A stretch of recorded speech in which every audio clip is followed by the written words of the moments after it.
నిన్న అక్క మీ ఇంటి దగ్గరికి వచ్చాను నేను. మరి కనిపించలేదు కదరా. నన్ను పిలిచింటే నేను వస్తుంటే కదా. ఏదో మీ ఆయన ల్యాప్టాప్ ముందు కూర్చొని ఏదో కోపంగా కనిపిస్తేను వెనక్కి వచ్చేసాను అక్క. కోపంగా ల్యాప్టాప్ ముందు ఏం చేస్తున్నారక్క మీ ఆయన? ఏం లేదమ్మా, ప్రతిసారి నాతో గొడవ పెట్టుకుంటారు. తర్వాత ల్యాప్టాప్ ముందు ఫేస్బుక్లో ఎవరో ఒకరితో గొడవ పెట్టుకొని వాళ్ళ నెంబర్ బ్లాక్లో పెడతారమ్మా. ఇదేంటక్క, నీతో గొడవ పడినప్పుడల్లా ఫేస్బుక్లో ఎవరో ఒకరితో గొడవ పడి వాళ్ళ పేరును బ్లాక్లో పెడతారా? అవునమ్మా, రోజు ఇదే జరుగుతూ ఉంది. ఇదేంటక్క ఇలా చేస్తున్నారా మీ వారు?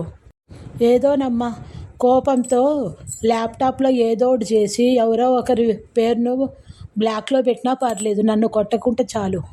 అదే నిజమేలే అక్క. ఇదేంటి వీళ్ళ ఆయన ఇలా చేస్తున్నారా?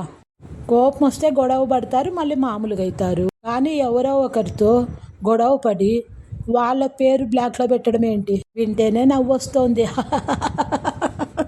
ఈ అమ్మాయి ఆ టైంకి ఎలా వచ్చిందో ఏంటో, నాకే పరువు పోయినట్లయింది. ఇదేం పనో ఏందో, నాతో గొడవ పడినప్పుడు ప్రతిసారి ల్యాప్టాప్ ముందు కూర్చుంటారు, ల్యాప్టాప్లో ఫేస్బుక్ ఓపెన్ చేస్తారు, ఎవరో ఒకరితో ఏదోటి చేసి వాళ్ళ పేరు బ్లాక్లో పెడతారు. ఇప్పుడు ఈ అమ్మాయికి తెలిసిపోయింది రోజు మేము గొడవ పడుతున్నాము అని. ఇదే విషయం ఈ అమ్మాయి ఆఫీస్లో చెప్తే నన్ను చూసి అందరు ఏమనుకుంటారు?